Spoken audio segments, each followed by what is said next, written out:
행복지수 세계 1위 핀란드. 빈틈없는 돌봄 정책이 큰 몫을 했습니다. Kiitos! 그래서 경기도의 돌봄도 빈틈없는 360도입니다. 누구나 언제나 어디나 360도 돌봄도 경기도. 과거, 현재, 미래가 함께하는 생동감 넘치는 강진의 아름다운 항구 마량 리항. 뜨거운 열정을 뿜어내고 싱그러운 바람을 따라 아름다운 우물이 흐르는 생기 넘치는 현재를 살아가는 곳. 오고 또 오고 싶은 곳. 여기는 강진 마량 놀토 수산시장입니다.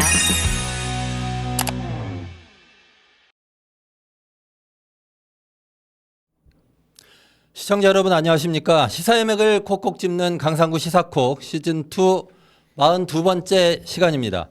오늘은 매주 수요일 심층 인터뷰를 하는 날입니다. 오늘 이 시간에는 윤석열 파면 이후 다시 만날 세계, 다시 만날 한국 사회는 어떤 모습이어야 하는지 다양한 분들을 모시고 이야기를 나누고 있습니다. 강상구 시사콕 구독, 좋아요, 알림 설정 콕콕 눌러주시면서 심층 인터뷰도 함께해 주시기 바랍니다. 탄핵 직후인 지난 4월에는 광장의 다양한 목소리를 들어보는 시간을 가졌다면 최근 2, 3회 전부터는 새 정부가 직면하고 있는 여러 과제들에 대해 논의하는 시간을 갖고 있습니다. 각 분야의 전문가들을 만나고 있는데요. 오늘은 윤석열 내란으로 충격적으로 다가온 극우 세력, 극우 정치에 대해서 신진욱 중앙대 교수님 모시고 말씀을 나눠볼까 합니다. 안녕하세요, 교수님. 안녕하세요, 반갑습니다. 네, 반갑습니다. 와주셔서 감사합니다. 고맙습니다. 초대해 주셔서 감사합니다. 예, 요즘 엄청 바쁘시죠? 한국 사람 바쁜 만큼 바쁩니다. 아, 그렇습니까? 그러시군요. 신진욱 교수님은 독일 베를린 자유대학에서 박사학위를 받으셨고요. 이게 이 요즘 자유대학하고는 다르죠? 네, 상관이 없습니다. 네. 2025년에 올해 갑자기 뜬 자유대학이 있습니다, 한국에. 자, 그 대학하고는 다릅니다, 여러분. 독일 베를린 자유대학에서 박사학위를 받으셨고요. 지난 2025년부터 중앙대 사회학과에서 가르치고 계십니다. 정치사회학, 시민사회와 사회운동, 유럽 정치사회 등을 가르치고 계시고요. 민주주의, 정치담론, 사회운동, 불평등과 복지정치 등의 연구 분야에서 10여 권의 책을 쓰시기도 하셨습니다. 그리고 윤석열 내란 이후 한국 사람 바쁜 것보다 더 누구보다 바쁘십니다.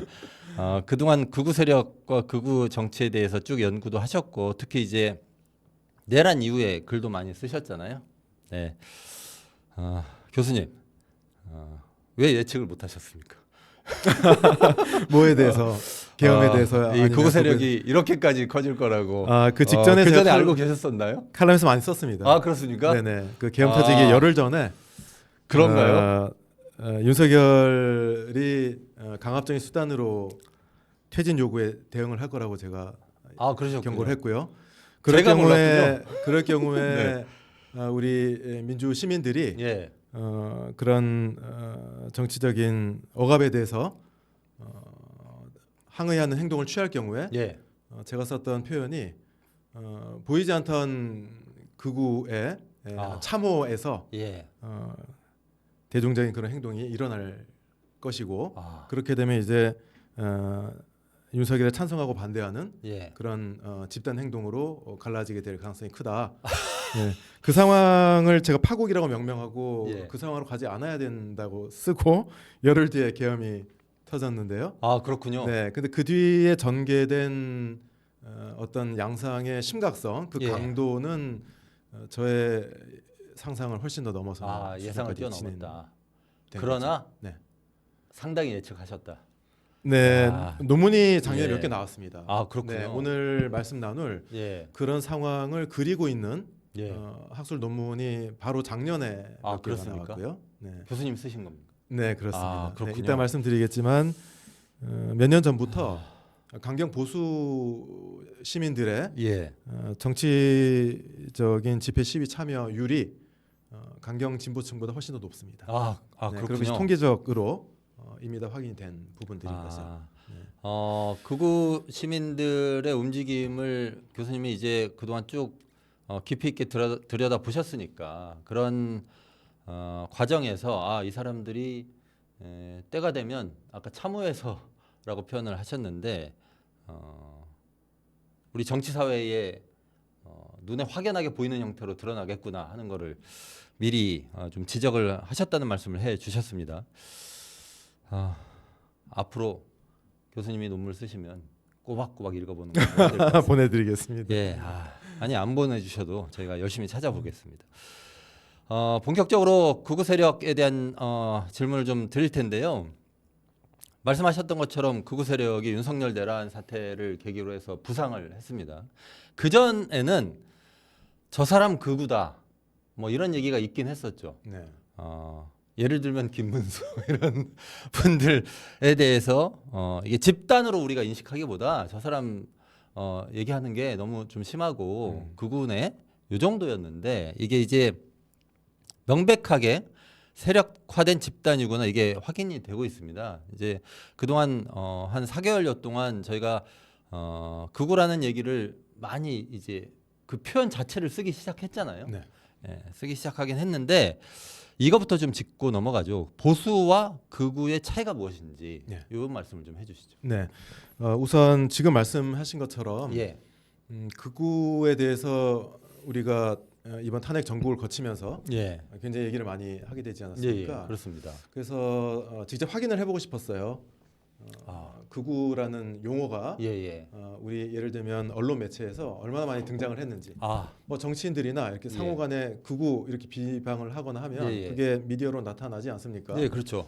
그래서 1990년 1월 1일부터 올해 2025년 4월 30일까지 35년 좀 넘는 기간이죠. 예, 그 기간 동안에 그 전체 기간의 데이터가 다 있는 8개 예, 전국 일간지를 대상으로 해서 예, 예. 극우라는 단어가 들어간 모든 기사의 빈도를 한번 분석해봤습니다. 분석하셨습니까? 예, 어떻게 나왔습니까? 해봤더니 예. 그 기간 전체에 42,600건 정도가 나오는데요. 예, 그 중에서 놀라지 마십시오.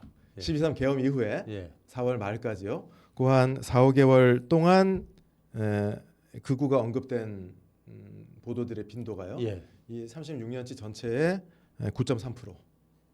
9.3%밖에 네. 안 된다고요? 거의 10% 가까이 되는 거죠. 요 5달 동안 요 나온 5달이 것이 30년 전보다 10% 가까이 그렇군요. 된다는 거고요. 예, 윤석열 정부 출범 이후에 지난 4월까지 예, 예. 윤석열 정부 기간 동안 극우에 관련된 보도 건수가 이 전체 기간의 27%입니다. 그래요. 네, 굉장히 이 윤석열 정부 기간에 극우에 대한 우려라든지 예. 그런 사회적인 담론이 많아졌다라는 뜻이고요. 제가 하나만 확인하겠습니다. 네. 윤석열 정부 출범 이후에 지난 4월까지 네, 3년 가까운 시간 동안 네, 극우라는 단어가 나온 것이 30여 년을 네, 네. 통틀어서 전체 27%다. 27%다. 아, 굉장히 많은 거고요. 이건 정말 놀랍네요. 그렇죠. 예. 네, 그래서 그 이전의 추세를 보면 예. 연간 총 빈도를 보면은 큰 차이가 그렇게 나타나지는 않습니다. 그렇습니까? 예, 그러니까 윤석열 정부 이후에 특히 결정적으로 극우에 대한 이야기가 많이 나오기 시작하는 시점이 예. 작년 7월부터인데요. 예, 예. 바로 김문수 씨의 고용노동부 장관 임명. 그렇습니까? 네, 그때를 계기로 예. 극우가 언급되는 그런 예. 보도들의 빈도가 급격히 늘어났고 특히 이제 12.3 개엄 이후에 그 이전하고는 비교할 수 없이 예. 늘어난 거죠. 그래서 그 이전에 또 물론 이제 극우에 대한 여러 가지 논의가 있었습니다만 일단 극우라는 문제에 대한 예. 우리 사회의 주목도 자체가 예. 최근 탄핵 정국에서 정말 그 이전의 어느 시기와도 비교할 수 없을 정도로 높아졌다. 예. 네, 이것이 일단 확인이 되는 부분이고요. 그러네요. 그래서 방금 질문하셨던 것하고 이게 바로 관련되는 팩트인데요. 예. 왜 그러냐면 저 같은 경우는 2004년부터 극우 연구를 시작을 했습니다. 아, 2004년 그러셨군요. 5년부터요. 예. 그러니까 이번 사태가 터진 이 시점이 저로서는 딱 20년 된 거죠. 아, 그렇네요. 네. 근데 왜 그때 시작을 했느냐? 2004년요. 네, 바로 뉴라이트에 아. 등장한 그 시점이죠. 예. 네, 그리고 당시에 제가 분석을 했을 때 뉴라이트가 많은 사회적인 주목과 언론의 주목을 받았지만 예, 그렇죠. 뉴라이트뿐만 아니라 우리가 올드라이트라고 부를 수 있는 그런 단체들 또는 그것이 뭐 충분히 적절한 표현인지 모르겠지만 아스팔트 우파, 뭐 아스팔트 구구 이렇게 얘기를 하지 않습니까? 예, 예. 그런 집단들도 그때 뉴라이트와 함께 이렇게 활성화가 되거든요. 아, 그렇군요. 그래서 그 당시에 제가 극단주의 연구를 해야겠다. 그래야지 한국 사회를 이해할 수가 있겠구나 해서 시작을 했던 것인데요. 하지만 사회에서 전반적으로 극우에 대한 관심이 그렇게 크진 않았던 거죠. 그렇죠. 네, 그래서 저 같은 경우는 지금 20년 동안 추적을 해온 건데 예. 이번에 방금 말씀드린 것처럼 민주화 이후에 처음으로 이 정도로 사회가 극우에 대해서 주목을 하기 시작했다라는 이야기는 극우에 대한 우리 사회의 전반적인 지식이나 예. 어떤 대응책이라든지 이런 것들이 너무 준비가 안 돼 있는 상태다. 이렇게 그런 것 이걸 같습니다. 의미할 수도 있을 것 같아요. 예, 그죠? 예. 네, 그래서 굉장히 극우라는 현상을 뭉뚱그려서 어떤 동질적인 하나의 집단인 것처럼 이해하는 그런 측면도 있고요. 그래서 그런 어떤 요새 표현으로 하자면 납작한 인식이잖아요. 예, 예. 네, 극우에 대한 납작한 인식을 하게 되면 그 대응 역시도 과도할 수도 있고 아니할 수도 있습니다. 예, 예. 그래서 극우에 대한 조금 더 정확한 이해가 긴급한 그런 상황이라고 할 수가 있을 것 같고요. 아, 그렇군요. 그런 맥락에서 지금 뭐 보수와 극우의 차이 굉장히 예. 중요한 부분입니다. 예, 예. 그래서 이념이나 사상으로 이야기하자면 보수주의와 극우주의는 완전히 구분되는 완전히 다르다. 겁니다. 네, 완전히 구분되는 예, 예. 거고요. 개념적으로는. 예, 예. 그래서 보수주의라고 하면은 우리가 보통 생각할 때 보수주의라는 이념 내지는 가치가 예. 핵심이 뭐냐라고 했을 때 법과 질서, 예. 또 전통 관습, 예, 그렇습니다. 또 도덕과 명예 이런 것들을 중요시하는 가치이지 않습니까? 예, 그렇습니다. 내지는 그것을 중심에 두는 이념이나 사상이라고 할 수도 있고요. 예. 그러면 우리가 이념이나 사상으로서 보수주의와 진보주의를 구분을 한다면 뭐 진보주의 중에는 뭐 사회주의적인 사상도 있고 또 자유주의 리버럴리즘의 어떤 특정한 흐름도 예. 진보적인 함의를 가질 수가 있는 것인데 진보주의라고 한다면 법과 질서나 이런 것들을 부정하는 건 아니지만 예. 그것보다 이제 강조점이 그 문제점을 개혁하는 그렇죠. 그죠? 예, 네, 어떤 갈등이 그렇습니다. 있더라도 예. 문제를 드러내고 비판하고 개혁하는 것에 더 많은 강조점을 뒀을 때 이것은 진보주의에 가깝다 이렇게 얘기를 하지 예, 않습니까? 그렇습니다. 그럼 현대에 우리가 지금 살고 있는 법, 제도 이 모든 것들이 대표적인 사상들 있죠. 보수주의, 사회주의, 자유주의 이런 것들의 기초에서 만들어진 것인데 예. 극우주의라는 것은 그런 이념의 사상과는 차원이 다른 거죠. 아, 그렇군요. 네, 그런 어떤 체계를 갖춘 것이 아니라 예. 일종의 하나의 사고 구조. 아, 이게 네. 이념이라고 부르기가 어려운 그렇죠. 겁니까? 네, 하나의 사고 구조 아. 내지는 이데올로기, 예. 태도, 예. 신념 체계. 신념 체계. 네, 그런 것을 우리가 묶어서 이제 극단주의, 극단주의 중에서도 이제 극좌가 있다면은 지금 이야기하는 우파 극단주의, 예, 예. 이제 극우라고 이야기를 하는데 예. 그런 의미에서 극우의 핵심이 뭐냐에 대해서 그러니까요. 학자들이 연구를 많이 했습니다, 사실. 예, 이분들이 이 극우주의라고 하는 것이 신념 체계라고 하면 네. 무엇을 신념으로 삼고 있는지 그게 있을 것 같은데 그렇죠. 그 말씀을 이제 해주실 거죠? 그게 이제 핵심이 되는 건데요. 이제 극단주의 극우에 대한 연구가 본격화되기 시작한 게 70년대 정도부터예요. 아, 예. 네, 그래서 학술적인 논의도 많이 모아졌고요. 특히나 중요하게는 이 법률적으로 예, 예. 제가 아까 말씀드렸듯이 우리나라는 지금 이런 극우에 대한 국가의 대응, 이제 예. 법적인 대응이 너무 미비하지 않습니까? 아, 근데 그 역사가 지금 70년대부터 계속 이어져온 그런 나라들의 경우에는 예. 법률적인 정의도 상당히 많이 다듬어져 있는 거예요. 아, 그렇습니까? 예, 그러니까 이게 자의적이지 않다는 예, 거죠. 예, 예. 학자마다 다 다르게 정의하는 게 예. 아니라 그래서 제일 핵심이 되는 거는 현대의 아까 말씀 나누었던 보수건 진보건 간에 보편적으로 합의하는 어떤 정치적인 원리 예. 내지는 사회적 가치들이 있다. 예. 그러면 정치 원리에서 우리가 민주주의 또 법치, 헌법주의 예. 이런 것들을 들 수가 있고요. 예. 예. 사회적인 가치에서는 모든 인간의 보편적인 인권, 또 자유, 평등, 예, 다원주의 그렇습니다. 이런 것들이지 예. 않습니까? 그것을 부정하고 공격하는 만큼 예. 극우의 성격이 분명하다. 아, 이렇게 이야기를 할 수가 있습니다. 아 그렇군요. 법치주의, 다원주의, 뭐 인권 이런 거를 네. 부정하는 신념 체계를 가지고 그렇죠. 있다. 네, 부정하는 만큼 예.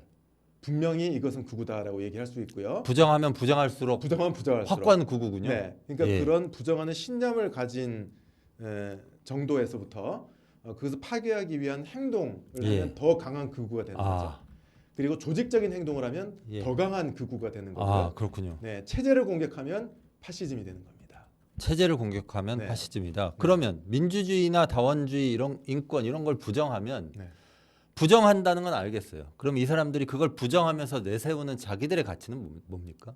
그게 불분명하기 때문에 아 그래요? 네, 그게 불분명하기 때문에 아까 말씀드린 것처럼 보수주의나 예. 자유주의나 이런 것들과 같은 반열에 놓일 수가 없다라는 거죠. 아, 네, 그러면은 이런 것들을 부정을 하면서 추구하는 바가 뭐냐? 예예. 이념이라고까지는 하지 않더라도 예. 대표적으로 드는 것이 동질성 또는 순수성의 추구입니다. 순수성, 네, 동질성이다. 근데 우리가 알다시피 현대 사회라는 것은 근본적으로 분화돼 있고 다양성의 특징이지 않습니까? 예예. 이해관계, 사람들의 가치관, 신념, 그렇죠. 선호 이게 다 다르다라는 데서 예. 출발해서 정당도 다당제고요. 예예. 네, 이런 다양성을 인정하는 것이 현대 사회인데 아, 그것이 제거된 어떤 동질적이고 순수한 하나의 색깔만 있는 사회로 만들려고 하는 아. 거죠. 예. 이해했습니다. 네. 그래서 어. 그거를 추구하기 위해서는 예. 법과 질서나 도덕도 깰 수 있다. 음. 이러면 극우가 되는데 아, 예. 근본적으로 보수주의하고 충돌하게 되는 거죠. 예. 그렇게 되면. 그렇겠네요. 그게 저희가 바로 목격한 겁니다. 보수주의는 법과 질서를 중요하게 생각하는데 네. 그것도 깨면서 순수하고 동질적인 걸 추구한다. 그렇죠. 예. 네. 그래서 그래서 이제 배타적인 내셔널리즘이나 예예. 네, 내지는 이슬람 혐오라든지 예. 그다음에 이성애주의자들이 동성애자들의 예예. 어떤 동등한 인권을 부정한다. 예. 그거를 인정하지 않기 위해서 차별금지법 반대를 위한 예. 액션을 한다. 이렇게 되면은 극우적인 행동을 하는 데까지 예. 나아갔다. 동성애자들을 보면서 순수하지 못하다고 생각할 것 같아요. 그리고 그렇죠. 예. 극단주의 입장에서 예, 예, 예. 그렇겠죠. 극단주의 우리 사회에서는 입장에서. 없어야 하는 예, 예. 존재이라고 그러니까요. 보는 거죠. 그리고 뭐 예를 들면 이주민에 대해서도 네, 이주민, 난민, 예. 뭐 중국인 예. 또는 좌파, 예. 간첩 이런 것들이 다 그 동질성의 카테고리에서 배제된 집단 그렇군요. 범죄들이다. 제가 주로 친한 사람들을 다 순수하지 못하다고 생각하는 것 같습니다. 이해가 좀 됐습니다. 자, 그러면 이런 극우 세력이 아까 이 초반에 말씀하실 때 어느 정도 일부 설명이 되긴 했는데요. 2004년부터 극단주의 연구를 하셨는데 그 계기가 뉴라이트 였다. 네.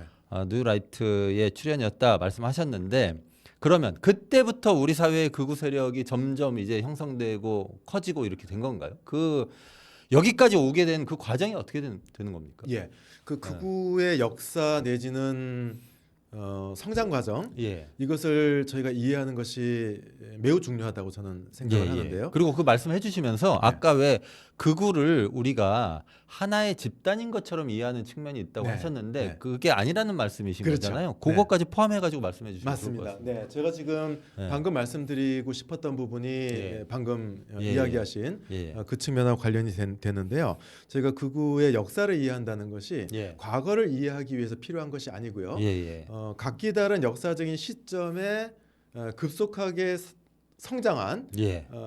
그런 다양한 극우의 유형들이 있는 거죠. 아, 그렇군요. 네. 근데 그 극우의 유형들 중에 이후에 소멸된 집단이 있다면 모르겠는데 예. 대부분은 소멸되지 않고 계속 남습니다. 아. 그러면 이 극우의 역사 동안에 각기 다른 시점에 탄생해서 확장된 극우 집단들이 각기 다른 지층을 구성을 하겠죠. 아, 그렇군요. 역사적인 지층을. 예, 예. 그런 다양한 집단들이 지금의 시점에서 우리가 슬라이싱을 해서 본다면 예. 다양한 유형으로 다 공존하고 있다고 볼 수가 있는 아, 거예요. 그렇군요. 네, 그러니까 그런 어떤 역사라고 하는 시간성이 사실은 지금의 동시대적인 다양한 유형으로 예. 존재하고 있다. 예, 예. 네, 이런 의의를 먼저 말씀을 드리고요. 그러니까 사실은 뭐 네. 이게 사회운동도 그렇고 진보정당도 그렇고 지금은 진보정당이 많이 약화되긴 했지만 다양한 정당들이 있고 이것도 진보정당을 쭉 이렇게 세워놓고 이렇게 지층을 잘라 보면 네.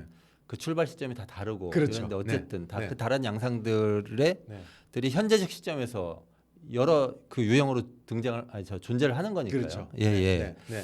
그런 관점에서 저희가 생각을 해본다면 방금 말씀드린 것처럼 역사의 어떤 깊은 여러 층위들이 예, 있는 예. 거거든요. 가장 밑바닥까지 간다면 한국의 극우의 역사는 독재 시대 예. 그리고 더 길게는 일제 강점기까지 거슬러 올라가는 거죠. 아, 그렇습니까? 네, 현대 시대의 극우적인 이데올로기 예. 이런 것들이 대규모적으로 생산되기 시작한 시점이 러시아 혁명이나 예, 예. 볼셰비즘에 대한 두려움 이런 것들하고 밀접한 관련이 있어요. 아, 그래요? 저희가 극우하면 제일 먼저 떠오르는 역사적인 그런 사례가 예를 들면 나치즘이나 이탈리아 파시즘이지 예, 않습니까? 예, 예. 이런 나치즘 같은 이데올로기가 어떻게 확산됐을까? 그 배경으로 저희가 대공황도 얘기하고 뭐 예. 2차 대전 결과 여러 가지 얘기하지만 러시아 혁명에 대한 공포 예. 이런 것들이 굉장히 강하게 작용합니다. 네네. 근데 그 시점이 이제 유라시아 대륙의 우리나라 쪽으로 와 보면 예. 일제 일제 강점기이지 강점기죠. 않습니까? 예. 네, 그래서 그 당시에 우리나라의 민족주의 세력, 예. 독립운동 세력들에 대한 그 일제 강압기구의 예. 억압이라고 하는 것이 음. 사실은 좌파에 대한 억압 예. 내지는 노동운동에 대한 억압하고도 밀접한 관련을 갖고 있었던 예. 것이죠. 그러니까 조선 총독부를 비롯한 일제 강점기의 그런 어떤 그 지배 기구들 예, 예. 이런 것들이 지금의 용어로 이야기하자면 극우적인 지배 체제의 시원이 됐다. 예. 그리고 그 지배 기구가 이후에 계승이 되지 않습니까? 예, 예. 네, 이 반공 냉전 체제 예, 하에서 그렇습니다. 해방 이후에. 그렇죠. 예. 네, 그렇게 본다면 한국에서 극우는 전혀 낯선 최근에 것이 아니네요. 탄생한 것이 아니다. 예. 네, 그러니까 우리 사회의 어떤 심층 구조에 조직적으로든 세력으로든 예. 이데올로기로든 극우적인 밑바닥이 있다라는 것이고요. 근데 이와 같은 역사의 중요한 단절, 예, 예.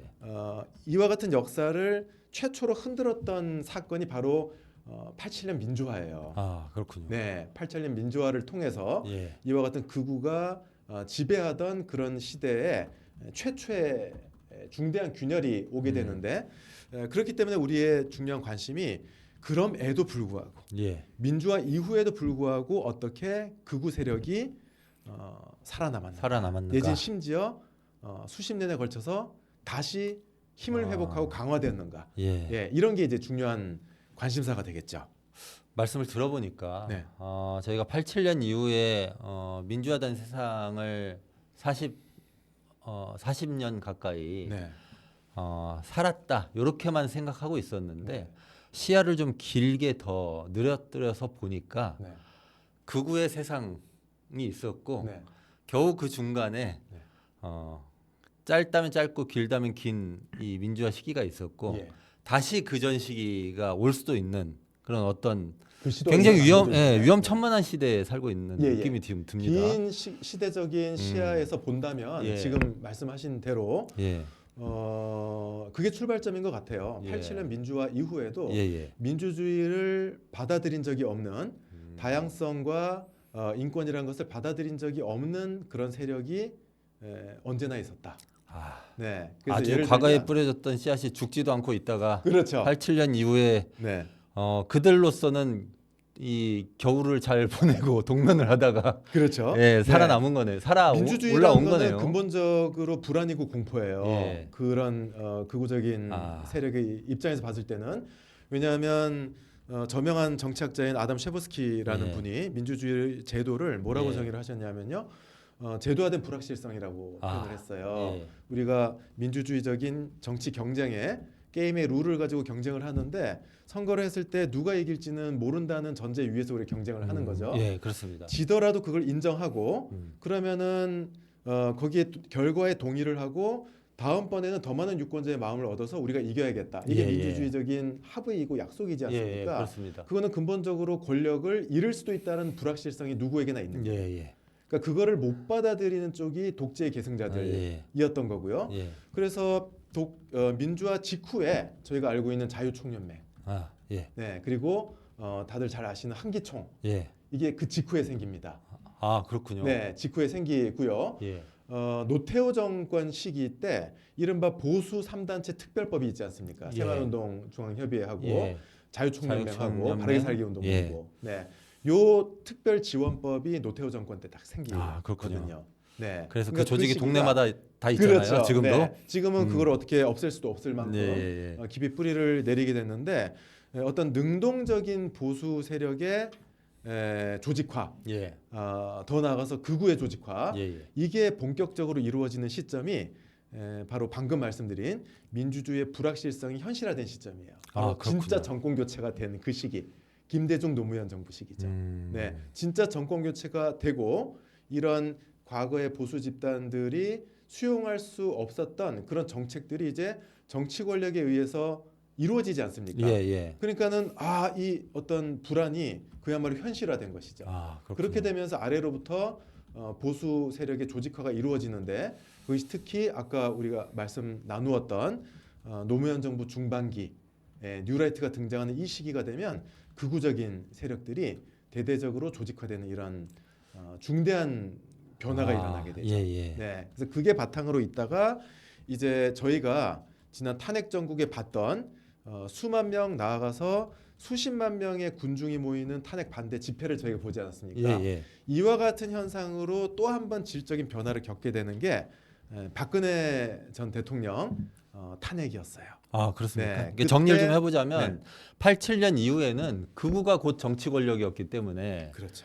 예, 그냥 극우들은 행복했죠. 근데 87년 이후에 자기가 바라지 않던 세상이 왔고 말씀하셨던 대로 제도적 불확실성을 특징으로 하는 민주주의로부터 말하자면 이 원하지 않는 네. 제도들이 만들어지는 걸 목격하면서 스스로 이제 대중적 조직화를 시작했고 그렇습니다. 그것이 네. 노무현 정부를 거치면서 본격적으로 본격화됐고 그리고 이제 박근혜 정부에서 지금부터 네. 말씀해 주실 네. 그런 상황이 벌어지는 태극기 거죠. 집회. 태극기 집회. 네. 예. 네. 저희가 알고 있는 그 태극기 집회 예. 그리고 성조기를 들고 있는 또 이번 탄핵 반대 집회 때 연단에 오르셨던 많은 분들이 예. 사실은 박근혜 대통령 탄핵 반대 집회 그때 처음 극우 리더로 등장을 하셨던 분들이 많이 계세요. 그렇군요. 대중적으로. 예. 네. 근데 문재인 정부 5년 내내 광화문에서 토요일마다 극우 집회를 하셨던 거거든요. 네. 거기에 참여하신 분들이 모두 극우인 건 아니에요. 예. 거기에 오신 수만 명이 아, 다 극우인 건 예. 아니지만 문재인 정부가 싫기 때문에 나온 분들도 많이 계셨겠죠. 하지만 예. 중요한 것은 그 집회에 와서 극우적인 주장과 음모론과 가짜 뉴스와 극렬한 프로파간다 예. 이런 것들에 5년 동안 익숙해져 간 분들이 아. 수십만 명이 있다는 뜻이 되는 거겠죠. 박근혜 정부가 박근혜 씨가 탄핵을 당하긴 했지만 거의 5년을 했으니까 네. 그 5년 내내 집회를 했다는 거죠. 문재인 정부 5년 내내 그걸 5년 하셨죠. 그렇죠. 네, 탄핵 후에 문재인 정부 5년 네, 내내 집회를 했다는 거죠. 그렇습니다. 네. 대단합니다. 그래서 그와 같은 대중화가 이루어지는데 그 대중화를 촉진시킨 요인들이 객관적인 요인들이 있어요. 그 중에 예. 하나가 정치적인 요인인데요. 예. 박근혜 대통령 탄핵을 계기로 전통적인 보수 언론과 종편에 대한 신뢰도가 바닥으로 떨어집니다. 그렇군요. 탄핵에 기여를 했잖아요.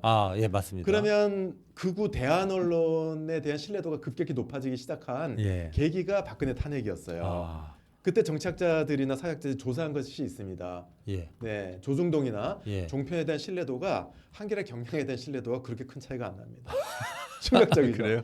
그러면 뭘 받느냐? 유튜브나 예. 신뢰도가 검증되지 않은 온갖 그런 매체들을 통해서 우리 사회에 대한 인식을 만들어간 많은 분들이 생기기 시작을 했다라는 거예요. 국어 집회에 나오는 분들이 보기에는 한겨레나 조선이나 똑같다는 거예요. 네네. 아. 그리고 그 집회에서 조선일보나 이런 전통적인 예. 보수 언론에 대한 굉장히 극단적인 증오 이런 것들이 많이 표출이 됩니다. 그렇습니까? 예, 거기에 더해서 두 번째 중요한 사회적인 계기가 코로나예요.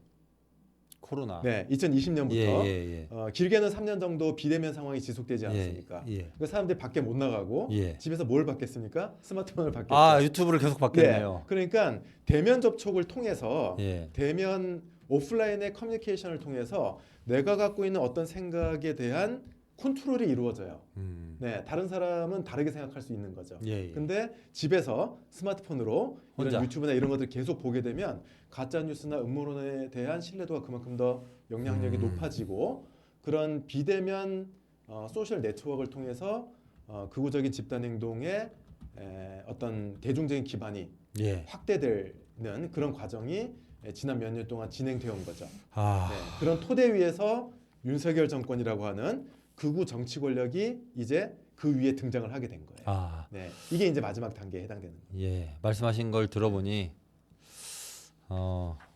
우리 시청자 여러분들은 안 그러시겠지만 저는 많이 몰랐다는 생각이 듭니다. 극우 세력에 대해서 정말 잘 몰랐네요. 몰랐고 이런 이 끊기지 않는 네. 지속적인 이 성장의 과정이 있었고 윤석열 정부의 등장이라고 하는 것도 예를 들면 단순히 문재인 전 대통령이 윤석열 총장을 자르지 않았기 때문이야. 이렇게 해석할 일이 그럼요. 아니구나 네. 하는 생각이 네. 듭니다. 저변에 우리 사회에 구조적으로 형성된 이런 이 극우의 대중적 흐름이 거대하게 있었다고 하는 것을 좀 명확히 오늘 좀 확인을 하게 됩니다. 교수님, 그런데 이런 움직임이 한국에서만 있는 건 아니잖아요. 그렇습니다. 예, 네. 다른 나라들도 심각한 수준인가요? 예, 다른 나라도 상당히 글로벌한 현상이라고 예, 볼 수가 있고요. 그렇군요. 대략 2000년대 들어서 예, 예, 우리가 87년에 민주화가 됐을 때 세계적인 민주화의 제3의 세 번째 물결 예, 뭐 이렇게 얘기를 하지 않았습니까? 예, 예. 네, 20세기 들어서 예. 민주주의가 확대되는 세 번의 물결이 있었는데 그 세 번째 물결에 음, 이제 한국도 올라간 예, 예. 피크에 해당됩니다. 예. 87년에서부터 한 90년 정도까지요. 예, 예. 2000년대 접어들면은 민주주의가 조금씩 이제 정체되거나 퇴행하기 시작을 하는데 퇴행한다는 건 무슨 뜻입니까? 여러 면에서 예를 들면 그 기본권의 아, 존중이라든지 예, 또 법치의 준수라든지 삼권 분립이라든지 예, 선출된 권력에 대한 견제 예, 이런 민주주의 여러 요소들이 있지 않습니까? 예, 예, 그러니까 정기적으로 평화적으로 선거를 하긴 하는데 예. 그 이상의 민주주의의 중요한 요소들이 살곰살곰 침범되기 시작을 한 거예요. 민주주의 선거를 하니까 이게 민주주의인 것 같긴 해, 확실히. 네, 네, 네. 그런데 그것 이외에 다른 실질적인 내용들이 침범을 당한다. 예, 예, 그거를 정확하게 지금 현상을 짚어 주셨다는 생각이 드는데요. 예, 민주주의냐 독재냐 예. 둘 중에 하나만 골라봐. 지금 한국이 민주주의야 독재야. 아, 그러면 민주주의 맞아 예, 이렇게 그렇죠. 되는 거죠. 예. 많은 나라 그 상황이었다라는 거예요. 예, 예. 그런데 민주주의에도 수준이 있지 않습니까? 그렇습니다. 질이 다른 거예요. 예, 예. 그래서 제일 기본적인 정치 권리는 보장이 되고 음, 다당제가 있고 예, 정기적으로 선거는 하고 예. 이러면 독재는 아니다. 예, 요거는 되는데 예. 그 이상의 중요한 민주주의 제도나 관행이나 권리나 예. 이런 것들이 부분적이고 점진적이고 비가시적으로 침범되기 시작을 하는 거예요. 아, 그렇군요. 예.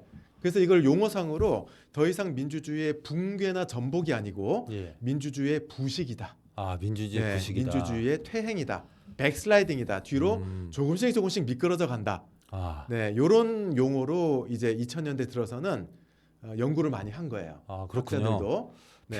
표현이 상당히 정확한 것 같습니다. 그렇죠. 예. 네. 완전히 무너진 건 아닌데 네. 점점 푸석푸석해지는데 녹슬어가는. 네. 예. 그런데 이제 그 부식이라는 그 키워드를 가지고 저도 연구를 하면서 예를 들면 박근혜 탄핵 몇 달 전에 또 제가 논문 하나 쓴 게 있습니다. 예, 그때도 예측하셨습니까? 그때도 그러니까 이게 그 민주주의나 독재나 둘만 놓고 본다면 민주주의다 예, 예. 이러고 끝나면 예.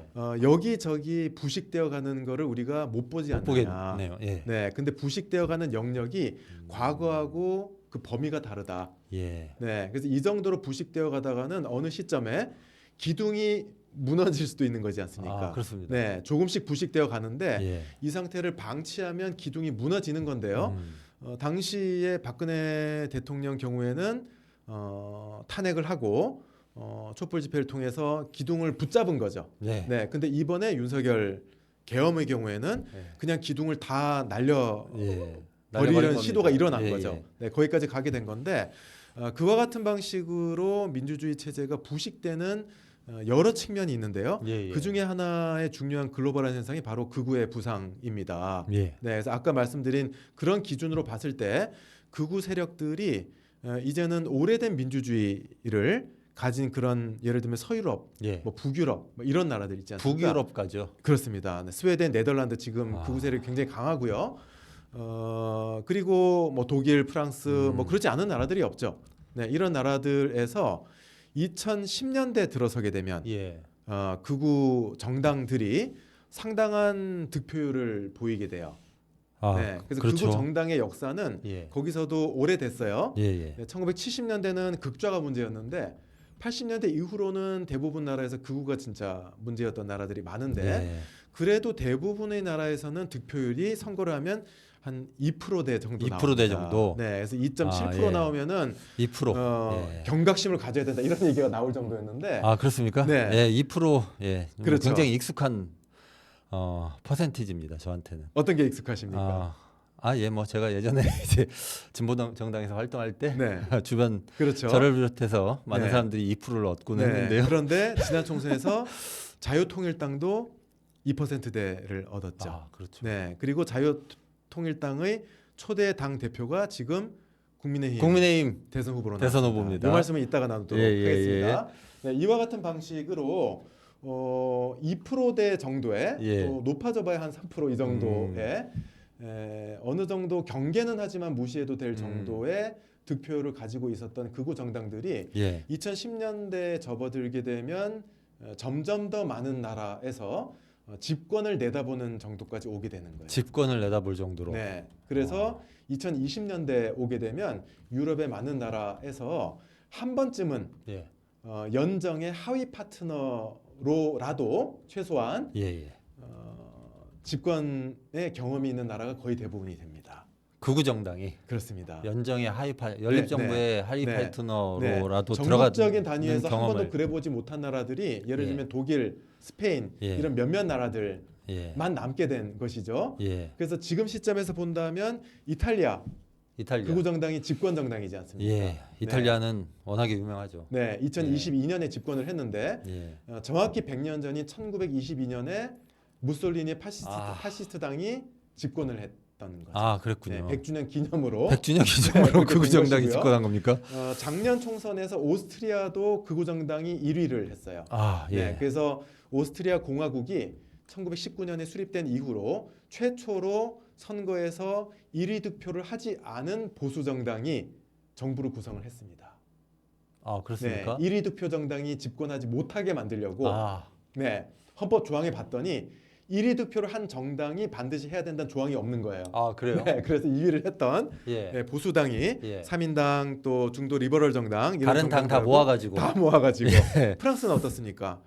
역시 극우 정당이 1위를 했죠. 예. 결선 투표로 겨우 막았습니다. 예, 예. 이와 같은 것들이 지금 세계적인 상황이라고 볼 수가 있고요. 우리 복지국가의 대명사인 스웨덴은 어떻습니까? 스웨덴도 그렇습니다. 스웨덴도 집권을 하진 않았지만요. 예. 스웨덴 민주주의자라는 이름의 예. 복지 쇼비니즘 정당이 있어요. 아, 거기가 종종 예. 주간 정당 지지율 조사를 하면 1위가 나오기도 합니다. 아, 그렇습니까? 네, 근데 굉장히 극우 정당의 접근했다. 이름이 스웨덴 민주주의자입니까? 그렇습니다. 그것도 제가 나중에 말씀을 예, 나눌 예. 수가 있는데요. 지금 그 얘기가 나올 수도 있겠군요. 왜 이렇게 됐느냐? 예. 전 세계적으로 그거에 대해서 대표적으로 이제 어떤 설명하는 이론들이 예. 있습니다. 간략하게 말씀드리면 예. 첫 번째가 구조적인 요인이에요. 예. 전반적으로 불안과 불안정이 심해진 상태가 지속이 되고 있다. 불안정이 네. 심해진 상태. 그러면 불평등이 있지 않습니까? 예. 네, 경제적인 불평등 그리고 러우 전쟁에서 보듯이 전쟁의 위험 이런 것들 예. 예전이나 전쟁 같은 것들이 예. 있고요. 또 하나가 이주나 난민 등에 의한 문화적인 불안감 이런 것들이 거시적으로 깔려 있습니다. 그렇군요. 네, 이게 하나고요. 예. 두 번째로는 정치 환경이에요. 예. 예. 기성 정당들이 중도 진보나 중도 보수 정당들이 방금 말씀드린 바와 같은 경제적인 군사적인 또 사회적인 불안의 문제를 해결을 못 하는 네, 거죠. 능동적으로 해결하려는 의지, 해결할 수 있는 역량을 계속 못 보여주면 예. 사람들이 그래도 극우 정당은 아니다라고 생각을 하다가 예. 이 상태가 10년, 20년 지속이 되면 한 번은 찍어줘 보자가 되는 겁니다. 네, 지금 그 상태까지 온 거라 그렇겠네요. 그거 볼 수가 예, 있고요. 계속 믿고 찍었던 정당들이 문제를 해결 못하면 네, 구조적인 방금 아까 말씀드린 그 문제가 예. 발생하고 바로 극우 정당을 찍는 게 아니에요. 예. 유권자들이 아. 상당한 시간이 지나서 도저히 이 문제를 해결하려는 의지가 안 보인다. 이렇게 됐을 때 극우 포퓰리즘 정당이 포퓰리즘이지 않습니까? 예, 예. 국민의 목소리를 고통을 기존 좌우 정당들 중에 누구도 경청하지 않는다. 이러면 예. 사람들이 한번 찍어주자. 이렇게 되는 그렇군요. 거고요. 네. 그런데 네. 여기서 궁금한 게 경제적 불평등이나 전쟁의 위험 이런 문제들을 네. 극우 정당이 집권한다고 해서 해결할 거라는 생각이 제가 안 들거든요. 그렇죠. 예. 네. 그래도 계속 찍어줍니까? 그 부분이 이제 제가 네. 말씀드렸던 세 가지 중에 예. 지금 구조적인 측면과 기성 정치의 의지 내지는 역량 부족에 대한 사람들의 불만 요 두 가지를 말씀드렸지 않습니까? 예. 세 번째 부분이 예. 이 극우 정당들의 주체적인 역량이에요.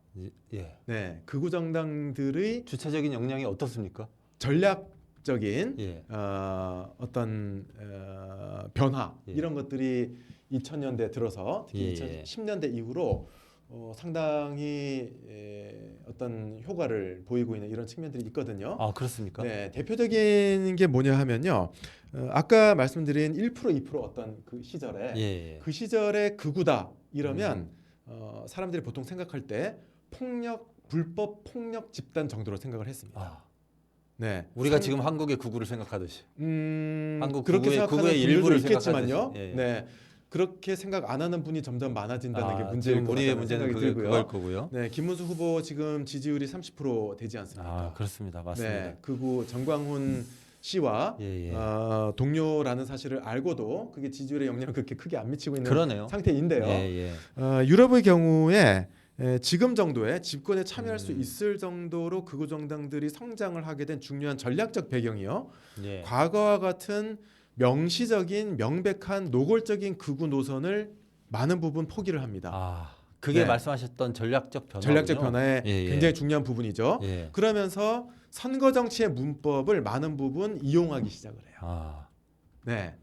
그래서 예. 예를 들면 마린 르팽이 대표적입니다. 프랑스에 프랑스요? 네, 예. 얼마 전에 그 아. 실형을 받았던 그 예, 지도자 예. 있지 않습니까?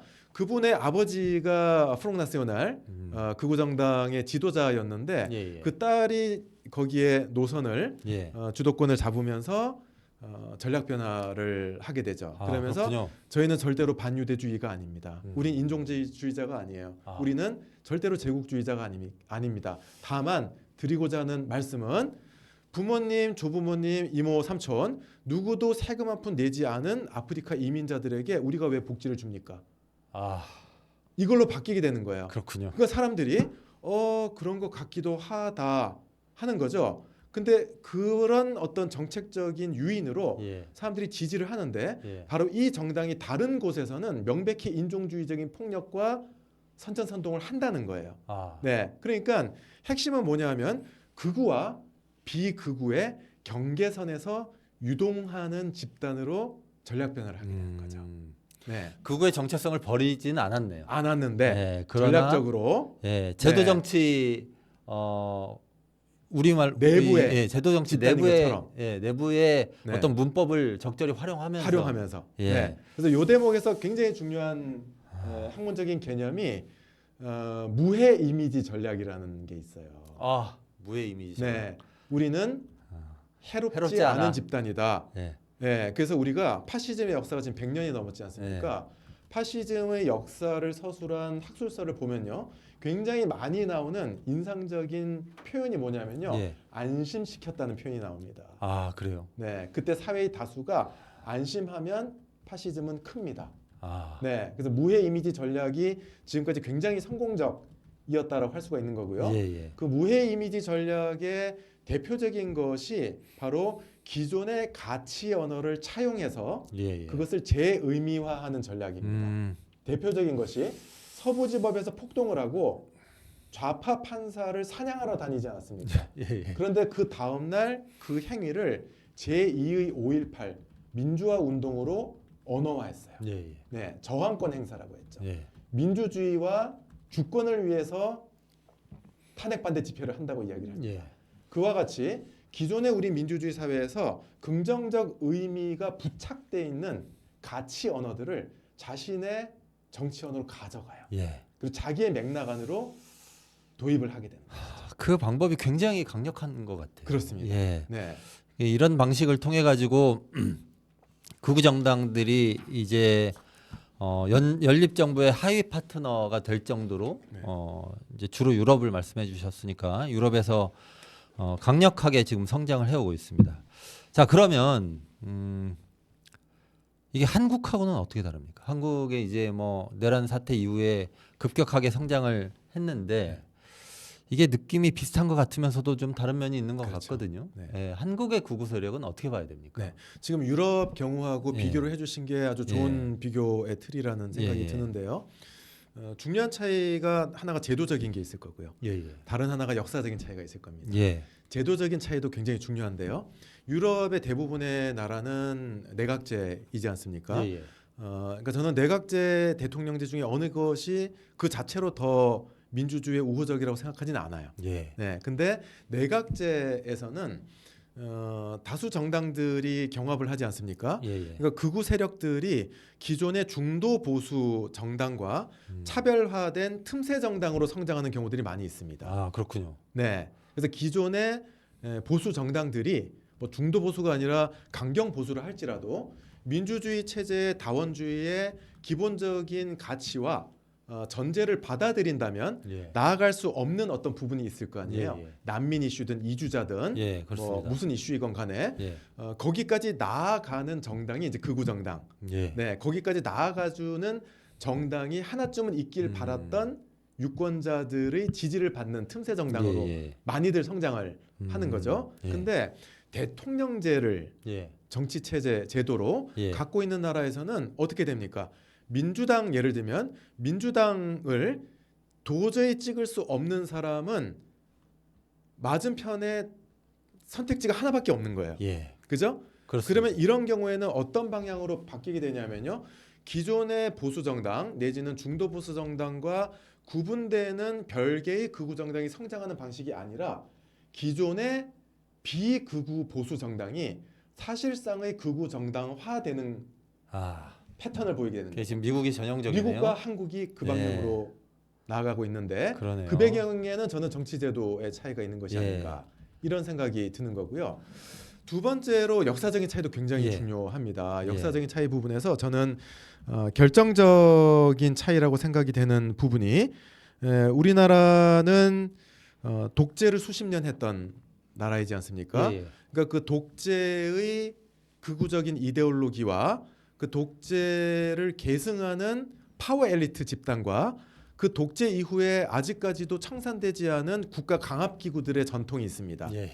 네, 전통. 제가 추상적으로 말씀드렸지만 바로 직관적으로 와닿으셨을 거라는 예, 생각이 예. 들어요. 그것이 현재까지 온존해 있는 상태에서 예. 방금 말씀드린 바와 같이 사실상 극우화된 보수 정당이 예. 양당 경쟁 체제에서 만약에 승리한다. 예. 이렇게 되면 매우 급속도로 파시즘적인 상태까지 나아갈 수 있는 조건이 존재한다고 볼 그렇겠네요. 수가 있는 거죠. 예. 네, 그래서 그런 어떤 유럽과는 비교할 수 없는 정도의 폭력적 잠재력을 가진 그런 케이스에 해당된다. 우리가 훨씬 위험하네요. 그렇죠. 네, 그래서 지금 탄핵 직후에 어떤 그 탄핵에 찬성했던 예, 예. 탄핵에 찬성했던 예. 정치 세력의 지지율이 높은 상태니까 예. 이게 일시적인 것처럼 느껴질 수 있습니다만 예. 만약 몇 년 뒤에 또 한번 어떤 정치적인 위기가 온다 했을 때 예. 방금 말씀드린 바와 같은 구조는 예. 현재 흔들린 게 없지 않습니까? 그렇습니다. 네, 그러니까 이 구조를 변화시키지 않는다면 다시금 수면 위로 올라올 수 있는 가능성은 객관적으로 남아 있는 것이다. 아. 네, 이렇게 봐야 될 것 같아요. 그러면 말씀하셨던 거하고 어느 부분에서는 연결되는데 내란 사태에서 극우 세력이 국민의힘을 아예 접수했다고 봐야 되는 거 아니냐 이런 평들도 있습니다. 이건 어떻게 보십니까? 그런 면도 있다고 저는 생각을 합니다. 예, 예. 그래서 저희가 12.3 계엄 이후에 몇 단계를 좀 나눠 보자면요. 예. 초기에 계엄을 시도했다가 이제 실패하고 예, 예. 시민들의 저항이 분출됐던 그런 단계가 있었죠. 음. 두 번째가 이제 윤석열 대통령이 예. 과거에는 대통령으로서 제도 권력을 남용하는 문제가 있지 예, 않았습니까? 그렇습니다. 근데 계엄에 실패하고 나서의 문제는 제도 권력에 대한 지배권을 많은 부분 상실하게 된 거죠. 윤석열 대통령이 예. 그렇게 되면서 우익 포퓰리즘적인 상황으로 이제 넘어가게 되지 않습니까? 그게 바로 법원의 체포영장 집행에 저항하고자 했던 두 축이 하나가 경호처의 물리력이었고요. 그렇습니다. 하지만 더 중요한 것은 윤석열 지지층이 한남동에 결집하기 시작을 했지 않습니까? 예. 그것을 통해서 제가 당시에 칼럼이나 이런 걸 통해서 썼던 예. 표현은 파시즘의 문을 열어젖혔다라고 표현을 했습니다. 파시즘의 문을 열어 네, 젖혔다. 윤석열 대통령이 예. 제도 권력에 대한 자기의 어떤 지배권을 상실해 가자 지지층들을 불러내지 않았습니까? 예, 예, 그렇습니다. 문을 열어줬더니 예. 더 이상 윤석열 대통령이 통제할 수 없는 제가 아까 말씀드렸던 사회 저변에 존재했던 예. 광대한 극우 세력들이 그 문을 통해서 들어오게 되는 거예요. 예, 예. 네, 들어와서 국민의힘이 그동안 가지고 있었던 제도 정치 내에서의 보수 정치의 주도권을 예. 바로 이 극우 사회 세력들이 예. 가져갈 정도의 그런 힘을 갖게 된 것이고요. 예. 그와 같은 어떤 주도권의 변화를 저희가 볼 수 있었던 하나의 장면이 예를 들자면 정광훈 집회나 세이브 코리아 탄핵 반대 집회에 국민의힘의 지도부에 있는 의원들이 쭉 가서 줄 서서 사회자가 자 이제 충성 인사를 하시겠다. 그러니까요. 네, 이렇게 소개를 하지 않습니까? 네, 맞습니다. 네, 그리고 거기에 나타나지 않으면은 정치인으로서 뭔가 예. 위험을 느끼게 되는 상태까지 그래서 그 연단 위에 올라가서 대한민국의 헌법기관인 국회의원이 도저히 해서는 안 되는 예. 헌법재판관들과 헌법재판소 법원에 대한 적나라한 폭력적인 위협의 예. 언사들 이런 것들을 예, 하게 예. 되는 것이죠. 예. 네, 이와 같이 어떤 정치 권력 내부의 반헌법적 세력과 예. 사회 내의 극우적인 집단이 예. 서로 만나서 동맹을 맺게 되는 이 구도가 예. 바로 전형적인 파시즘적인 파시즘의 구도라고 이야기할 수 있고요. 이번 내란이 굉장히 말씀하셨던 그런 측면에서 네. 우리가 깊이 있게 들여다볼 문제적 상황인 건 확실한 것 같습니다. 그렇습니다. 예, 예. 네네. 그러면 이번에 이제 대선을 거치고 나서 뭐 국민의힘 김문수 후보가 대통령이 될 것 같지는 않지 않습니까? 뭐 이제 봐야 대통령이 되겠죠. 되지는 않을 예, 것 같다고 예, 보시는 거죠. 대통령이 네, 되지는 네. 않겠죠. 네. 뭐 국민들이 이제 내란을 보면서 국민의힘이 어떤 세력이고 김문수가 어떤 사람인지는 보셨으니까. 네. 근데 아예 국민의힘이 없어지지는 않을 거 아닙니까? 그렇습니다. 그러면 이 세력이 이후에 한국 정치에 어떤 영향을 미칠 거라고 보십니까? 네. 저- 아까 말씀드린 바와 같이 우리가 탄핵 전국에서 예, 눈으로 본 것들은 가시화된 예, 예. 표면인 거죠. 예, 예. 네, 수면 위로 올라와 있는 빙산의 일각을 저희가 보게 된 건데요. 예, 예. 그 일각에 해당되는 것이 예를 들자면 광화문 정광훈 집회라든지 거기서 보게 되는 저희의 세력은 정광훈 씨하고 대국본, 예, 그다음에 자유통일당, 예. 그리고 자유마을, 자유마을. 그리고 한기총 소속돼 있는 네. 교단들 예. 요 정도를 보는 겁니다. 예. 그다음에 세이브 코리아에서 매주 토요일에 전국에서 동시다발적인 집회를 하고 예, 예. 도시마다 중점을 바꿔가면서 이렇게 전략적인 행위를 하지 않았습니까? 예, 예. 거기에 참여한 세력들은 그 이전에 작년 6월, 10월 이때에 주되게는 동성애 반대와 차별금지법 반대에 대규모의 200만 연합 예배 아, 이와 같은 조직위가 있었어요. 그렇군요. 그 조직위의 핵심 인물 중에 한 분이 손현보 아, 목사였습니다. 네, 이와 같은 식으로 거기에 이제 배경인 한기총이 아니고요. 예. 우리나라 최대 교단이라고 할 수 있는 한교총이나 예. 이런 극우가 아닌 것처럼 보이는 보수 대형 교회도 다수가 포함이 되어 있습니다. 아, 그렇습니까? 네, 이와 같은 곳들이 오래된 반공주의 그리고 반동성애를 매개로 해서 명백히 극우적인 집단들하고 연결이 다 돼 있어요. 아, 그렇군요. 네, 거기에 이제 저희가 신남성연대라든지, 예. 그죠? 그다음에 안정권 씨라든지 예. 이런 극우 유튜버 이런 사람들 많이 보지 않았습니까? 예, 그렇습니다. 이와 같은 눈으로 본 집단들 아래에 훨씬 더 넓은 극우적인 성향을 가진 유권자층이 있다. 네, 이게 지금 앞으로 한국의 정당 정치의 구도를 저희가 생각하는 과정에서 굉장히 중요한 부분이라는 생각이 들고요. 예. 예를 들면 지난 1월에 나온 그 시사인 의뢰로 예. 한국 리서치가 조사한 인식 조사 굉장히 중요한 조사가 있습니다. 예, 예. 거기에 내용을 보면요, 상당히 조금 뭐랄까요? 그 예를 들자면 탄핵 반대 여론이 다른 조사보다는 조금 더 적게 나온 경우에 해당돼요. 예. 미리 말씀을 드리자면 예, 예. 그럼에도 불구하고요. 예. 예를 들자면 계엄은 정당했다라는 응답이 한 20%는 나옵니다. 계엄은 정당했다가. 네. 그리고 민주당이나 야권으로 정권 교체가 되면은 공산화 될 것이라고 믿는 사람들이 한 30%는 됩니다. 그렇게 많습니까? 네, 놀랍죠. 예. 네, 그리고 다른 여러 조사를 보면요, 부정선거 때문에 지금의 국회가 지난 총선은 부정선거였다고 믿는 사람들이 한 27% 정도 되고요. 아. 그 27%가 계엄과 탄핵을 겪으면서 계몽돼서 예, 예. 생긴 사람들이 아니라요. 아니라 그 전부터. 네, 그 전부터 2023년 11월의 조사에 정확히 27%가 부정선거가 있었다. 아, 2020년 그렇군요. 총선이. 예. 네, 민주당이 압승하면은 부정선거였고 그 배후에는 중국 공산당이나 북괴가 있었다고 믿는 사람이 27%로 지금 3년째 나오고 있는 거예요. 예. 네, 이와 같은 유권자 기반 위에서 이거를 제어하고 온건하게 만들 수 있는 예. 힘이, 예를 들면 비극우적인 보수 정치 엘리트들이 중요한 역할을 했어야 되지 않습니까? 예, 그렇습니다. 네, 근데 지금 국민의 힘이 사실상 많은 측면에서 극우 정당화 되어 예. 있다.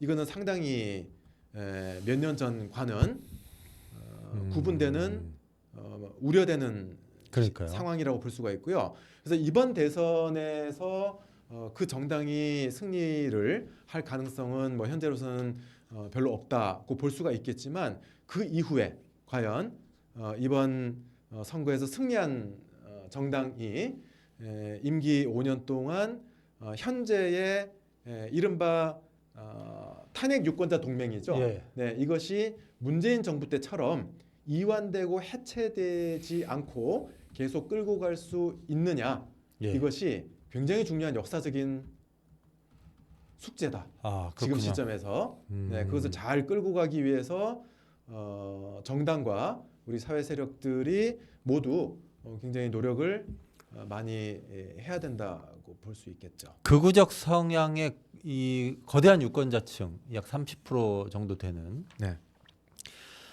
그 개인 한 분 한 분을 극우라고 부를 수는 없겠지만 그렇습니다. 언제든지 극우적 그 신념에 동의하는 네. 동의할 수 있을 만한 네. 그런 유권자층이 30% 가량 되고, 이게 이제 제도 정치권에서, 그러니까 그 유권자들이 선거 때 혹은 평소에 지지할 만한 그 보수 정당에서 그 유권자들이 믿을 만한 어떤 극우적 그 주장이나 이런 거를 좀 온건화해야 되는데 네. 국민의힘은 그런 역할을 못 하고 네. 그럴 만한 보수 정당이 이제는 존재하지 않는다고 보는 게 그렇죠. 맞을 테고요. 네. 그러면 이런 상황에서 우리 사회가 어떻게 해야 되는지가 정말 너무너무 중요한 문제일 그렇습니다. 것 같아요. 네.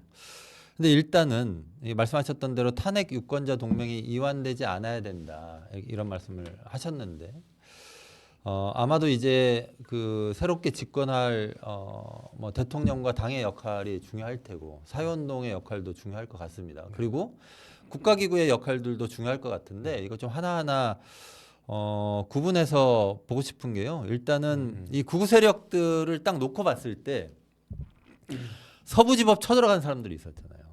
이 사람들부터 그 정도는 아닌데 부정선거는 있었던 것 같아. 이렇게 생각하는 사람까지 네. 여러 층위가 나뉠 것 같습니다. 네. 네. 그렇죠. 이 각각에 대해서 어떻게 해야 될까 이런 예. 고민이 제가 좀 들거든요. 네네. 예, 그 제가 그러면 우리가 앞으로 어떻게 할 거냐 예, 예, 고민을 하면서 몇 가지 측면으로 좀 구분을 해봤는데요. 예, 예. 그리고 지금 다 말씀을 해주셨어요. 아 그렇습니까? 네, 제가 굉장히 예. 케미가 잘 통하는 것 아, 같습니다. 네네. 네, 그래서 지금 말씀해주신 그런 구분으로 저도 예. 조금 정리를 해봤는데요. 예. 일단 방금 예. 그 정당 정치 말씀을 나눴기 때문에 그 얘기부터 그 얘기부터 해주시죠. 제가 생각할 때 제일 핵심적이라고 생각되는 그런 부분들만 말씀을 드려보자면요. 방금 이야기를 하신 것처럼 보수 정당은 극우화됐어요. 예. 그리고 민주당은 보수화되고 있지 예, 않습니까? 그렇습니다. 그리고 진보 정당은 적어도 제도 정치 내에서는 굉장히 약화되어 예. 있는 그런 상태이고요. 전반적으로 우경화되어 예. 있는 상태인데 그러면은 민주당이 보수 정당 하면 되지 않느냐? 음. 그리고 진보 정당이 나머지 빈 예. 공간을 채우면 되지 않느냐? 이렇게 보는 분도 계신데 저는 그건 아니라는 생각이 들어요. 아 그렇습니까? 왜냐하면 예. 민주당이 보수화되는 데는 저는 한계가 있다는 생각이 듭니다. 민주당은 그래요? 예. 중도 보수까지 갈 수 있다. 예. 네, 그 이상으로 보수화 되기에는요. 네. 최근 몇 년 동안 각 정당들의 당원이나 예. 지지층의 이념 성향을 연구한 여러 조사가 있어요. 예, 예. 네, 그 주관적인 이념 성향, 예, 이른바 예. 자기평가 이념이라고 하죠. 예. 뿐만 아니라 여러 가지 핵심적인 정책 쟁점들을 물어봐서 그 대답을 통해서 객관적인 이념 성향을 또 재구성을 하기도 하거든요. 예, 예. 이렇게 보면요, 흥미로운 것이 예. 지금은 뭐 당명이 바뀌긴 했습니다만 더불어민주당 기반 유권자 기반하고요, 예. 정의당 기반은 큰 차이가 없습니다. 아 그렇습니까? 네, 상당히 근접해 아. 있고요. 요 두 묶음하고요, 국민의힘 지지층은 되게 멉니다. 아 그렇군요. 네, 그래서 얼마 전에 이재명 후보 예. 선거 본부에 예. 몇몇 분을 초대를 했다가 반발이 일어나서 없던 일로 하는 일들이 생기지 않았습니까? 예, 예, 예. 그와 유사한 것들이 지금 이 선거뿐만 아니라 과거에 비슷하게 일어나요. 아. 민주당 내에서 예. 네, 우양우를 가는데 어느 선을 딱 건드리면 지지지 않아 당원 지지층 반발하는군요. 내에서 이까지는 허용 안 되는 게 있습니다. 예. 그 이상으로 보수화가 안 된다라는 거예요. 예. 그게 의미하는 바는 뭐냐면요. 그 이상의 보수 유권자층이 지금 30%는 되는데 아. 이분들은 도저히 계엄을 했건 뭘 했건 간에 민주당은 못 민주당을 찍는다는 지지할 수는 겁니다. 없다. 예. 그러면 남아있는 선택지가 뭐냐가 중요한데 그게 극우 정당밖에 없다라는 거예요. 아. 네, 그러니까 굉장히 중요한 과제가 예. 민주적인 보수 정당이 보수 정치 세력이 성장하는 것이 지금 굉장히 중요하다. 야. 이게 하나가 있고 그런 다음에 왼쪽 편으로는 예. 진보적인 의제가 제도 정치 내에서 반영되지 않으면 안 된다라는 거죠. 예. 네, 그래서 이게 극우가 위험하기 때문에 일단은 민주주의 최소 동맹을 하자. 예. 이거는 굉장히 잘못된 판단이라고 저는 생각을 하는 이유가요. 예.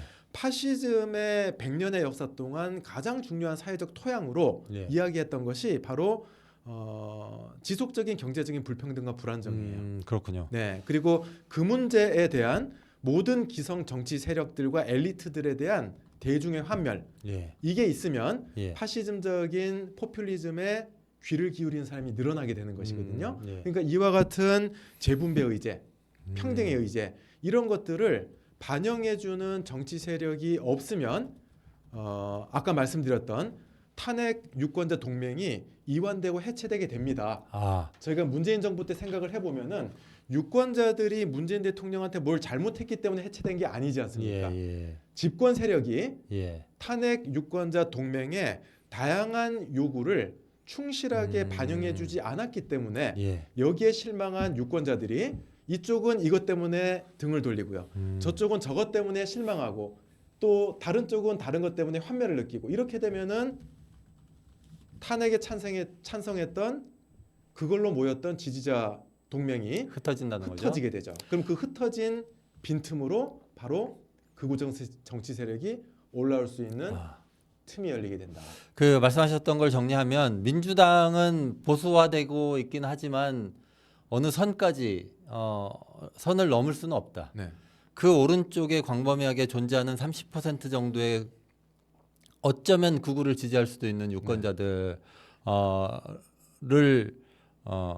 고려했을 때는 민주적 보수 세력, 보수 정치 세력이 성장하는 것이 중요하다. 중요하다. 네. 근데 국힘은 그러지는 못할 것. 현재는 그런 네, 것 같죠. 현재로서는 네. 네. 그렇게 보인다. 네. 그 다음에 극우 세력이 성장하고 있는 것이 문제이므로 나머지 정치 세력은 다 모여서 극우 반대 이런 거 말고 딴소리 내지 마 이러는 거는 곤란하다. 그렇죠. 예. 네. 굉장히 왜냐하면 획기적인 동맹이 되는 거죠. 예. 네. 왜냐하면 진보적 의제를 통해서 지속적인 경제적 불평등이나 불안정 이런 것 등을 해소해 나가야 극우의 토양이 없어지니까. 네, 예, 그렇습니다. 그런 그것은 곧 진보적 의제를 제도 정치 안에서 반영할 수 있는 정치 세력이 나름대로 또 자기 역할을 해야 된다는 그런 의미로 그렇습니다. 받아들이면 네, 되는 네, 것이죠. 네, 네. 아 그렇군요. 저는 그냥 힘 다 모아가지고 극우하고 대결전을 벌입시다 이렇게 하면 되는 건 줄 알았는데 말씀하셨던 것이 굉장히 의미 있게 지금 받아들여집니다. 그런 네. 노력들을 해야 되겠다는 생각이 들고요. 그리고 아까 예. 말씀하신 우리 시민사회 내에서의 과제 말씀을 예. 하셨지 않습니까? 예, 그 말씀 좀 요거를 해주시죠. 이제 방금 이제 정치 얘기를 했으니까요. 예, 마무리를 하면서 말씀을 드리면 될 것 같다는 생각이 드는데 예를 들면 우리 서부지법 예. 폭동 놓고 보면서 많은 사람들이 얘기했던 것이 예, 아까 우리가 그 개신교 얘기는 했으니까요. 예, 예. 많은 사람들이 얘기를 했던 것이 그 2030 남성 이대남 예. 뭐 이런 얘기 많이 하지 않았습니까? 예, 예, 그렇습니다. 청년 남성의 극우화 인가 이런 얘기를 했는데 저는 사실 그 이후로 지속적으로 하고 있는 얘기는 일단 이 청년 여성들이 예, 우리 사회의 가장 중요한 예. 집단적인 정치 주체로 이번에 모습을 만방에 드러냈다. 예. 사실 원래부터 있었지만 예, 예.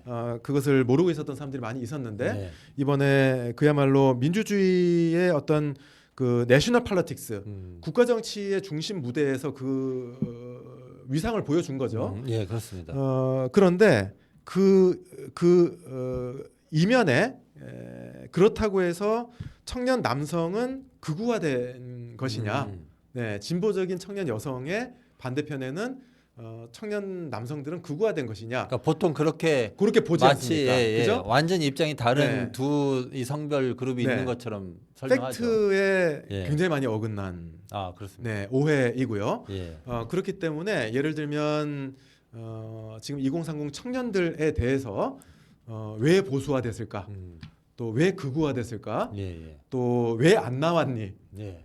이런 질문, 이 시선으로 이 청년 남성들을 계속 보는 것이 저는 경험적인 현실에도 맞지 않고요. 예, 그렇군요. 또 전략적으로 그것이 낳는 효과도 이롭지 않다. 그렇게 생각을 하고 있습니다. 그건 확실히 그럴 것 네, 같습니다. 그게 왜 안 나왔어? 이러면서 뭔가 부족한 뭔가 문제가 있는 것처럼 취급하면 위축되게 돼요. 예, 방어적으로 그럴 것 같습니다. 반발심도 되고요. 생기고 이럴 것 네, 같아요. 그리고 더 중요한 문제는 뭐냐면요. 이 연령대에 보수적이지 않은 청년 남성들이 한 명 한 명 많이 있습니다. 예, 예. 네, 그 수치는 제가 곧 말씀을 드리겠지만 예, 예. 많이 있는데 사회적인 담론이 이렇게 애워싸고 있잖아요. 예. 그러면 내 또래 젠더 세대 집단, 예. 네, 청년 남성들 예. 내에서 나만 그런가 보다라고 제각각 생각을 하게 됩니다. 그렇군요. 저는 이게 가장 큰 문제라고 생각을 하거든요. 예, 예. 산술적으로 다수지만 예. 제각각은 고립돼서 나만 마이너리티라고 착각을 하게 돼요. 그러면 그 내에서 산술적으로 소수지만 강력한 영향을 발휘하고 있는 극우 청년들이 있습니다. 그 사람들의 이들 목소리만 앞에서 보여드리겠네요. 침묵하게 돼요. 아, 네, 그게 저는 현재의 구도라고 생각을 하거든요. 예. 그래서 예를 들면 20대, 30대 청년이 같은 연령대의 여성보다 보수적이다. 맞습니다. 예. 네, 그리고 과거에는 동연령대 내에서 예를 들면 2010년대 초반만 하더라도 그런 차이가 나타나지 않았기 때문에 예. 청년 남성이 보수화됐다. 뭐 그런 뜻으로 얘기하려면 할 수도 있어요. 예, 예. 하지만 과장이 너무 심합니다. 예를 들면 2022년 대선에서 20, 30대 청년이 50% 이상이 윤석열 찍지 않았냐. 예. 다 이 얘기하거든요. 예, 예. 그 선거에서 30대 여성의 40% 이상이 윤석열을 찍었습니다. 그렇군요. 20대 여성의 30% 이상이 윤석열을 찍었고요. 네. 윤석열 정부 출범 1년 뒤에 20대 남녀 모두 대통령 국정수행 긍정평가율이 20%대로 떨어지게 돼요. 아 그렇군요. 네. 예. 그래서 지난 탄핵 전국에서 탄핵 반대 여론이 4개월 동안 일관되게 제일 적었던 연령대가 20대하고 40대예요. 아 네, 그래서 20대 남성들도 예. 50대 그 이상 남성들에 비해서는 예. 윤석열이 돌아오기를 바랬던 남성이 더 적었다. 아 네, 그렇군요. 그래서 동년배의 여성하고 자꾸 비교해서 마치 중노년 남성보다 젊은 남성들이 더 보수적인 보수적인 걸로 것처럼. 착각을 해서는 안 된다라는 예. 것이고요. 그래서 이 연령대 내에서 사실은 극우적인 성향을 예. 가진 집단이 산술적으로는 소수인데 음. 그 소수가 아주 소수는 아니다. 예. 그래서 예를 들면 아까 말씀드린 한국리서치 올해 1월에 음. 그 조사에서 충격적인 문항이 있습니다. 어떤 문항이 있었습니까? 그 문항을 넣으신 분한테 제가 감사한 마음이 드는데요. 아 그래요? 학자들은 이런 게 있습니다. 예를 들면 예. 아까 말씀드린 것처럼 박근혜 탄핵 반대 집회 때 예. 조중동이나 예. 종편에 대한 신뢰도를 물은 문항이 있는 아. 게 나중에 지나고 제가 너무 감사한 거예요. 아 그런 너무 것처럼? 알고 싶은데 예, 예, 서베이에 들어가 있으니까 예. 예. 이 경우에는 뭐냐면요. 지나친 페미니즘의 영향을 막기 위해서 법적인 규칙을 위반하거나 무력을 사용하는 것이 정당화될 수 있다고 생각하느냐. 너무 황당한 질문이죠. 그죠? 황당한 질문을 했는데 그렇다란 응답이 14%가 나왔는데요. 아 그래요? 30대 남성의 32%가 그렇다라고 대답을 했고요. 아 20대 그렇습니까? 네. 20대 남성의 제가 좀 당황했습니다. 25%가 그렇다라고 대답을 예. 했습니다. 예. 20, 30대 남성의 제가 아까 말씀드린 산술적으로는 소수다라고 얘기했잖아요. 예. 근데 이거는 명백히 극우적인 신념입니다. 예. 아까 제가 말씀드린 예. 극우에 대한 정의를 일관되게 적용을 시켜본다면요. 어떤 집단이건 간에 예. 예를 들면 반이슬람주의나 인종주의만 아니면은 극우가 아니다. 전혀 그렇지가 않고요. 예. 동성애자건 페미니스트건 또 노조원이건 예. 또 중국인이건 예. 불법 체류자건 누구이건 간에 특정한 사회 집단이 동등한 인권을 향유할 가치가 없다라는 신념을 가지면 다 극우입니다. 아 그렇군요. 네.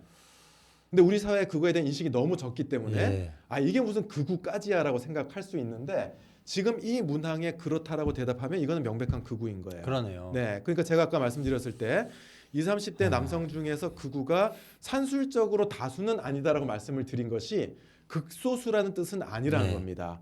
네. 소수인데 이 정도 되면은 대단히 위험한 소수다. 그렇습니다. 네, 대단히 위험한 소수인데 산술적인 다수에 해당되는 청년 남성들이 여기에 대해서 노라고 말하는 예.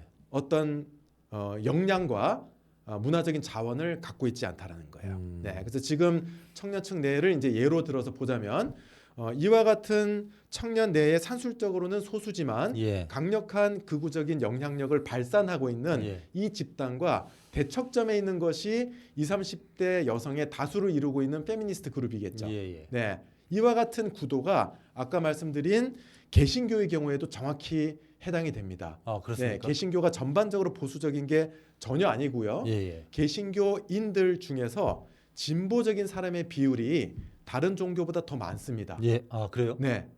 근데 아. 보수적인 사람의 비율도 다른 종교보다 더 많습니다. 양극화된 그렇습니까? 종교입니다. 아 네. 그러면 뭐 그 조사를 했을 때 저는 진보도 보수도 아니에요 이런 분들도 계셔서 네, 그런 그렇게 분들이 나오는 거군요. 개신교가 다른 종교보다 적다라는 거예요. 적다는 뜻이네요. 네, 진보층도 많고요. 아 보수층도 많은데 예. 개신교 중에 보수층 중에 상당수가 극우적인 예. 예. 태도를 갖고 있는데 대표적으로 동성애에 대한 예. 태도라든지 이런 것들이 예. 그것이 산술적으로 소수라 할지라도 우리를 충분히 충격에 빠뜨릴 만큼은 된다. 아 네, 그래서 우리 사회가 이런 구도로 돼 있기 때문에 이와 같은 말하자면 극우적인 신념이나 성향을 갖고 있는 사람들이 소수이긴 하지만 충분히 우려할 만큼의 규모는 되는 그런 현실에서 어떻게 이 분들의 신념과 사고와 예. 이런 것들을 우리가 변화시켜 갈 수 있을 것이냐, 내지는 그분들이 우리 사회에 결코 다수가 아니라는 것을 어떻게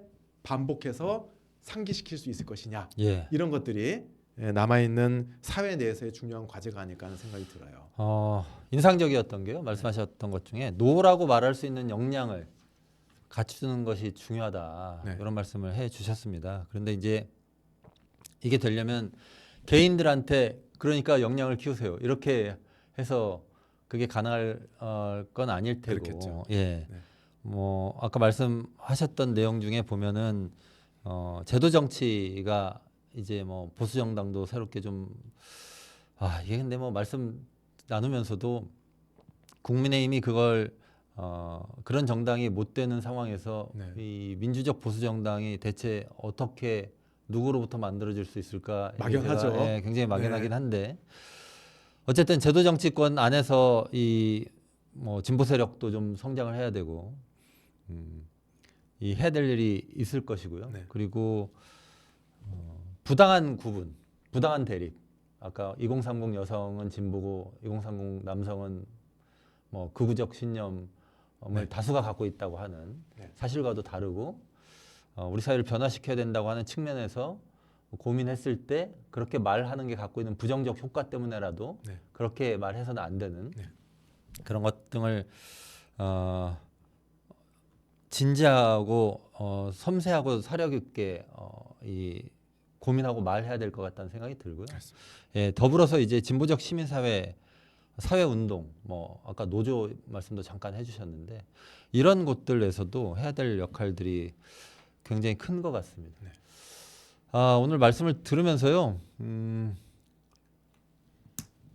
극우 세력이 이렇게 성장하는 동안 저도 이제 뭐 이 진행을 하고 있고 사회운동에도 관심이 있고 정당에서도 진보 정치 쪽에서도 오래 활동을 뭐 지금은 안 하지만 과거에 활동을 했었는데 우리 사회의 이 물밑에서 일어나고 있었던 거대한 부정적 변화를 전혀 읽지 못하고 있었구나 하는 생각이 들어서 제가 이 방송 시작할 때 처음에 교수님한테 이게 왜 내란이 있을 줄 왜 예측을 못 하셨습니까? 이렇게 말씀드렸었는데 그 얘기를 저 스스로에게 해야 되겠구나 하는 생각이 들었습니다. 이걸 전혀 모르는 상태에서 그동안 정치에 관심을 갖고 활동을 하고 살아왔구나 하는 생각이 들고 지금부터라도 명백히 우리 사회에 매우 중요하고 거대한 과제라고 하는 게 분명해졌기 때문에 시민사회부터 정치권까지 이번에 정권 교체되면 이제 다 해결되는 거 아니야? 라고 볼 수 없다. 이제 이 문제의 해결은 시작이구나. 시작이죠. 예. 이런 생각을 좀 분명히 하게 됐습니다.